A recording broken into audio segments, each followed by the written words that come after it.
Happy Friday, beautiful people! Wala nga tayong trabaho ngayon at naihatid ko na ang aking mga anak sa mga oras na yan. Pasado 9:30 at nagsimula na nga si Mama magtanim ng mga bulaklak at ito nga ang magiging decoration natin sa ating front porch. Dahil nire-reuse lang natin ang ating soil from last year ay nilagyan ko lang yan ng fertilizer. Excited na nga si Mama sa paparating na summer dahil tayo nga ay nagtatanim ng iba't ibang klaseng bulaklak at mga gulay. Kaya naman abangan ninyo ang aking mga susunod na vlogs. Sa harap nga ay rin tayo ng begonia at dilinis ko rin ang ating upper deck. Binungkal ko na nga ang lupa at naglagay na tayo ng fertilizer.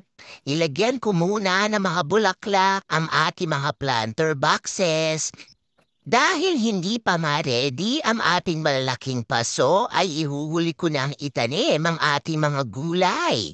Nagpunlagin tayo ng napakaraming seeds at yan nga ay nasa basement ng ating bahay.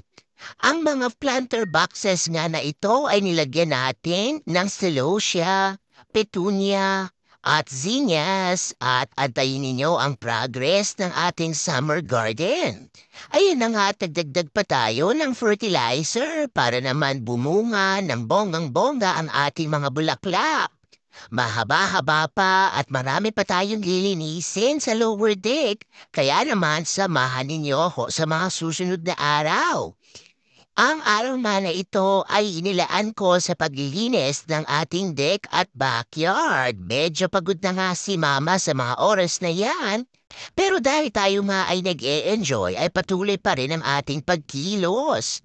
Kung napapansin nyo nga ay meron din tayong planter tower boxes at ang ilalagay nga natin dyan ay green beans. Pero hindi pa natin nalalagyan ng fertilizers at amendments ang lupa kaya naman hindi ko na naasikaso yan.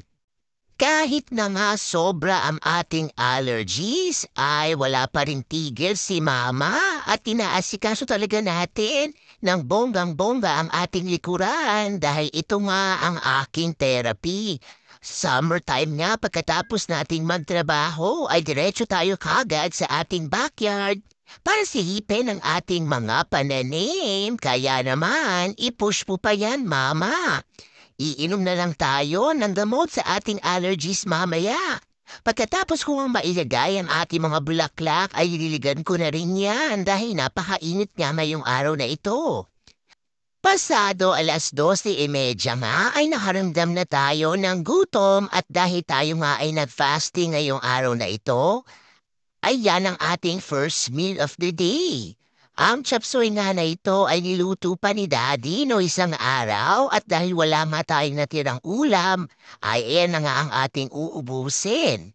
Alam na alam nyo na by now na talagang ayaw nating nagtatapon ng mga pagkain kaya naman si Mama ang taga-ubos niyan.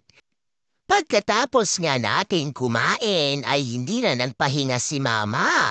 Lumabas na naman tayo at eto na nga ang ating mga hanging baskets. Inamend ko na nga ang lupa at nilagyan natin yan ng iba't ibang kulay ng petunia at impatiens plant.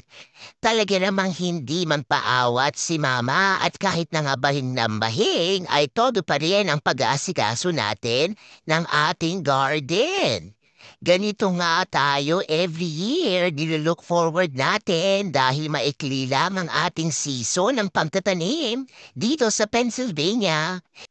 Isa na namang masayang araw ang napagtagumpayan ng inyong pamilya. Yan lang muna for today's video. Remember, every guessing is a blessing.